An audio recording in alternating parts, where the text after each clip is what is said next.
ചെമ്പനീർ പൂവിൻ്റെ പുത്തൻ പ്രമോ വിശേഷത്തിലേക്ക് ഏവർക്കും സ്വാഗതം. ഈ പ്രമോ ഇഷ്ടപ്പെടുവാണെങ്കിൽ സബ്സ്ക്രൈബ് ചെയ്യണേ, സപ്പോർട്ട് ചെയ്യണേ. അച്ഛമ്മയുടെ ബർത്ത്ഡേ അടിപൊളിയായിട്ടൊക്കെ നടക്കുന്നുണ്ട്. അപ്പം അച്ഛമ്മയുടെ ആ കൂട്ടുകാർ വന്നിട്ടുണ്ട്. ആ കൂട്ടുകാരെ കൊണ്ടുവന്നത് സച്ചി ആയിരിക്കും. അച്ഛമ്മയ്ക്ക് ഭയങ്കര സന്തോഷമാകുന്നുണ്ട്. അച്ഛമ്മയ്ക്ക് ഇത്രയും നല്ലൊരു ഗിഫ്റ്റ് കൊടുത്തത് സച്ചി തന്നെ ആയിരിക്കും. അച്ഛമ്മ അവർക്ക് കേക്ക് കൊടുക്കുകയും അവരെ കെട്ടിപ്പിടിച്ചിരിക്കുകയൊക്കെ ചെയ്യുന്നുണ്ട്.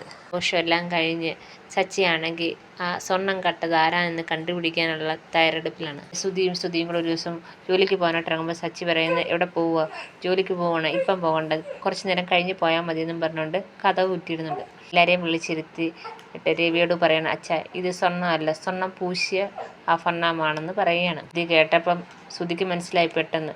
അപ്പം ചന്ദ്രമതിയോട് രവി ഇതിനെക്കുറിച്ച് ചോദിക്കുന്നുണ്ട്. അപ്പം ചന്ദ്രമതി ഇതിൻ്റെ പുതിയ കള്ളത്തരം എന്താ പറയണതെന്ന് ഇങ്ങനെ ആലോചിച്ചുകൊണ്ട് നിൽക്കുകയാണ്. ശ്രുതിയും അതേപോലെ ഇങ്ങനെ നിൽക്കുകയാണ്, ഞെട്ടിത്തിരിച്ച് ഇങ്ങനെ നിൽക്കുകയാണ്.